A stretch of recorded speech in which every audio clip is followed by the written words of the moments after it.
Welcome back to the channel, everybody. This is Kodeations. In today's video, we're going to be jumping back into some Cookie Run Kingdom, and I've got a Mango Spotlight video for you guys today. We're going to be taking a look at Mango, talking about the toppings, how to build him. Not only that, is it going to be worth pulling on the gacha more than once, all right? So without further ado, let's dive right in.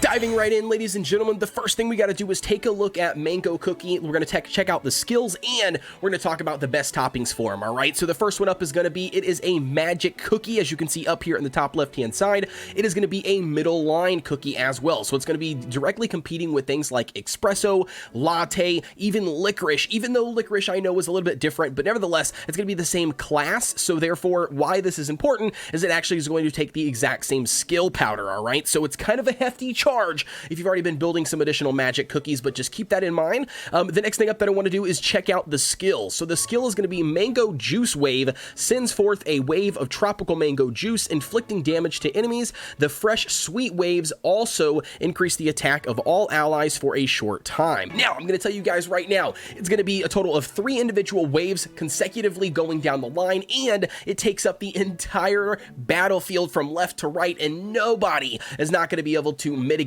the damage, all right? So because of that, it makes it a ridiculously good AoE skill. Alrighty, now diving into the best topping choice in my personal opinion, and that's going to be the Searing Raspberries full attack set.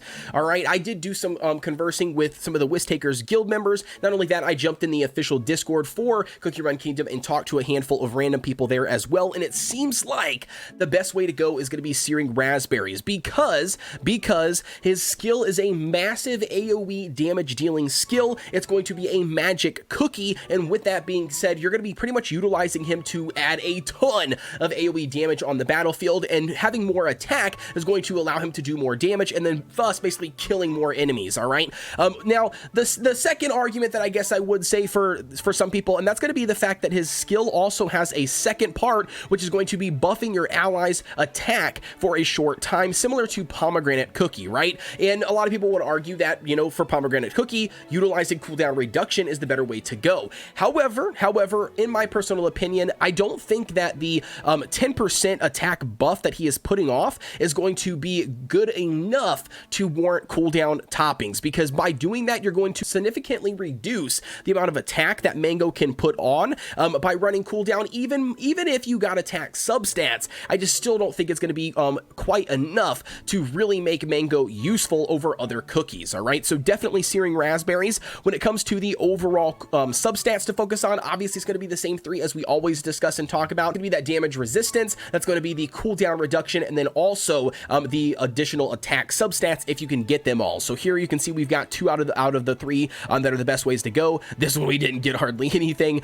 You can see we got some damage resistance here, but again, another 2 fudgy ones. We've got attack here, attack speed, I guess, but not really worth anything. And then here's a really good one. We got attack, cooldown reduction, and damage resistance, and attack speed isn't the worst one. Diving right in, ladies and gentlemen, we're going to be taking a look at 724, utilizing just Mango and pure vanilla, all right? So here's going to be the first example of his skill. Pops off 3 massive AoE waves. As you can see, it does a ton of damage as well, running a total of Searing Raspberry toppings. Not only that, we do have a couple cooldown reduction substats, therefore it is allowing us to pop off his skill, you know, between each set of enemies. We are running this on 1x speed just so you guys can see everything in action, but I guess it's worth mentioning here as well. I've talked to a lot of the Whisk Takers guild, and basically a lot of bigger whales who have had a lot of time and resources to actually invest and test out Mango, and it looks to me that everybody is saying that Mango Cookie seems to be outscaling Espresso even on just base levels, and not even jumping into skill powders or even toppings. And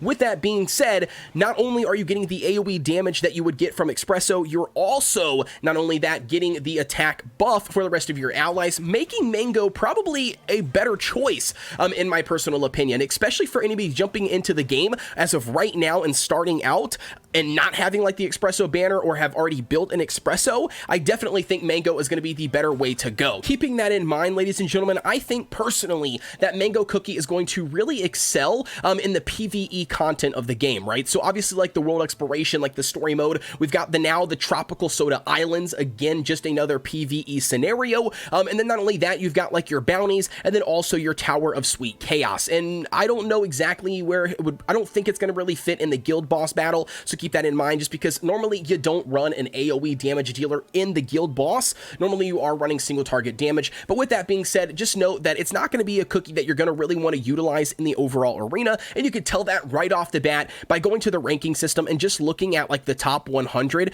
teams. Nobody is going to be running Mango. Obviously, they're running the brand new Sea Fairy Cookie Spotlight video coming very soon on that one, as soon as I get my grimy little hands on pulling her. But nevertheless, like I said, ladies and gentlemen, don't really worry about utilizing Mango in the overall arena. Again, like you can see here, I mean, the top 50 already, there are no Mangoes. But with that being said, ladies and gentlemen, that's pretty much what you need to know about the Mango Cookie. It's going to be an AoE damage dealer, in my opinion, and others is going to be scaling way better than things like Espresso. So if you're jumping into the game for the very first time, you might want to be focused on building a Mango Cookie and not really worried about Espresso at this point. Between Mango and between Black Raisin, I think we've pretty much killed Espresso at this point. Again, if you've already got one built, don't worry about it. Use the cookies that you have available to you until you can work on building something else. But again, you guys let me know down below in the comments what you guys think on Mango Cookie. I myself am personally building my Mango Cookie. I'm going to be trying to pull some more summons on this guy tomorrow with you guys live here on Monday, so stay tuned for that. Make sure you are subscribed to the channel. Make sure you got the notification bell turned on so you know exactly when we go live. And with that being said, ladies and gentlemen, as always, I will see you guys on the next one.